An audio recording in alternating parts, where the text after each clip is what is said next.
Hello and welcome to Growing Through Connection, a podcast that explores the life-changing impact of emotionally focused therapy. Join us as we discover how EFT helps create and secure lasting connections, leading to more fulfilling lives. In this special first season, we offer a series of short conversations with the late Dr. Sue Johnson, the pioneering visionary behind EFT. Sue shares her personal journey, reflects on the evolution of her work, and offers powerful insights into the science of emotional connection.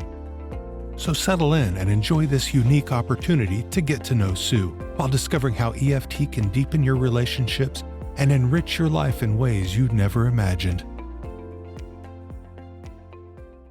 Sue, a lot of work goes into all your research, your books, your presentations. You do a lot of reading. What do you read to unwind that's non-therapy related? Well, I love history. I'm particularly fascinated by women in history. And I'm particularly fascinated, perhaps because of my background, about women in the Second World War.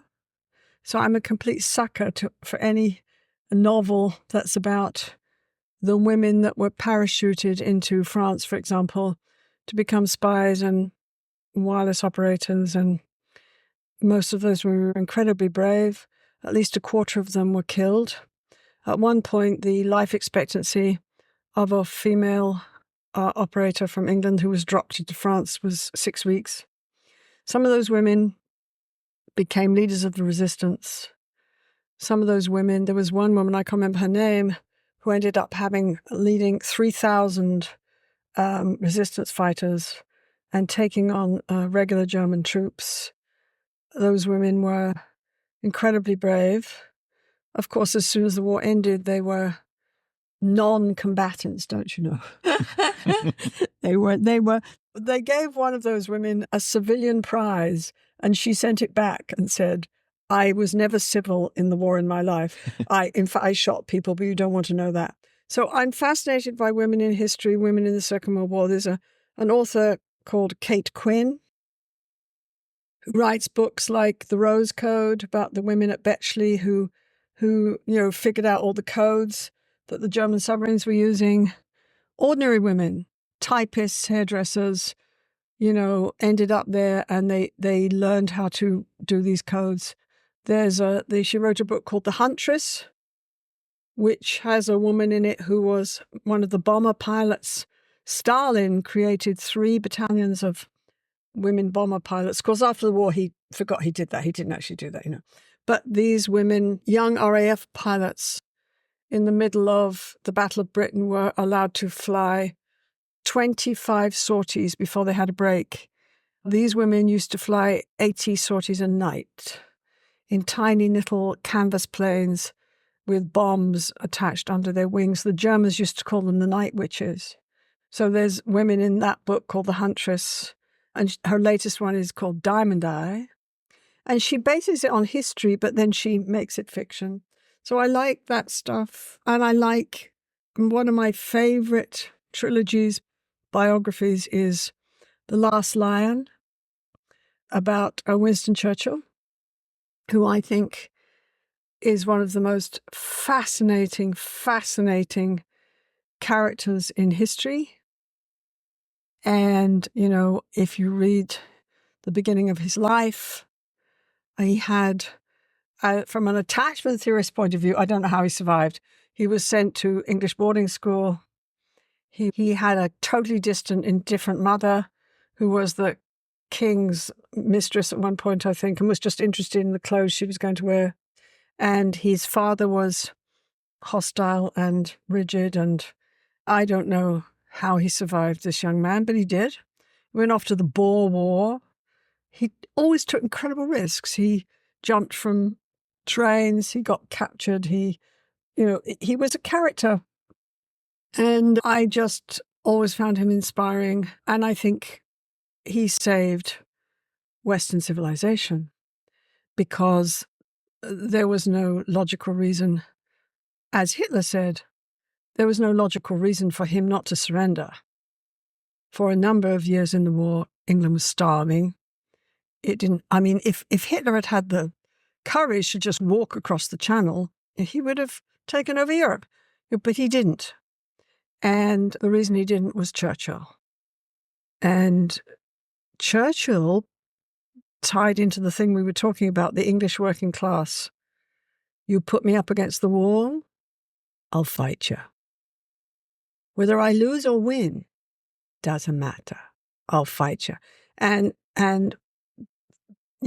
Winnie, all the working class people called him, would go up in the middle of the Blitz and stand on the highest government building in London and watch the Blitz. And all the people who were trying to protect him would go berserk, right? And that's what he'd do. And Winnie would get into a freezing cold English bomber plane and fly miles and miles and miles in the middle of wartime across an ocean to talk to Roosevelt in America. He was a fascinating man. The first time he met Roosevelt, Roosevelt came to his door. Roosevelt was in a wheelchair, so he knocked on the door. Well, Winston Churchill was having a bath. Winston Churchill had a bath every day, okay? That was one of his rules. So he was in the bath. So apparently he got out of the bath and walked to the door naked. And opened the door and said to the American president, "Oh, hi." Right. If you can imagine, he was probably smoking a big cigar at the same time, right? Because he drank and smoked continually, right?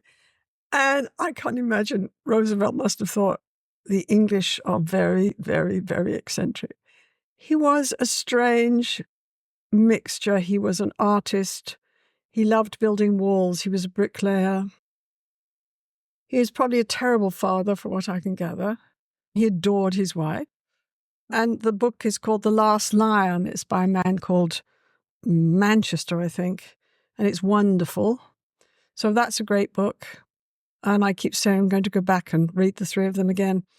I also like Pema Chodron, who is the abbess, Buddhist abbess of the biggest monastery on the east coast of Canada, and who is beyond delightful. I managed to tune into her very last public presentation that she did last year. I was mesmerized by her. She is this wonderful mixture of Buddhist wisdom, realness, authenticity, grace. At one point, people were asking her all these incredible questions about, what do I do this with my life? What do I do that? And this small little woman, started to giggle. And she said, my. Everybody seems to think I'm really wise and clever here. And I have the answers to all these questions. And she laughed again. She said, my. You're giving me a lot of power. And then she giggles again. And I think, I love this woman. I love this woman for her awareness, for her multi-leveled awareness, for her wisdom, for her realness. So Pema Chodron, I'm a sort of bad Buddhist, right? So I don't like all the dogma. I hated the dogma of Catholicism when I was growing up, and I don't like dogma, no matter what it is, even in psychology. And so a lot of the Buddhist dogma just leaves me cold, but not her. She's fabulous. So those are things I'm reading. Last book I read that I really loved was Lessons in Chemistry, which is about a woman scientist trying to be a scientist in, I guess it's the 1950s. That's right, yeah. But I remember reading that and I was sitting there thinking, oh my God, this is what happened to me like 20, 30 years later as a woman in England. Like, oh my God, it's the same kind of dialogue. It's the same message. And she has to deal with all this incredible chauvinism. The other thing about that one is I presume people know that I'm a rabid feminist. So, these days it's hard to know what you are. Politically, the political world just is in chaos. I used to think I was very left-wing. Now I get really confused about what I am. But I know one thing. I'm a rabid, committed, total extreme feminist. I believe that the history of mankind hinges on whether we educate women and whether they take their place in the world as leaders because they have so much to offer. Not that men don't. My main attachment figures in my life have been men. I like men, but I'm a feminist. And so, that's, I don't even know why I'm telling you. Oh, because of lessons in chemistry.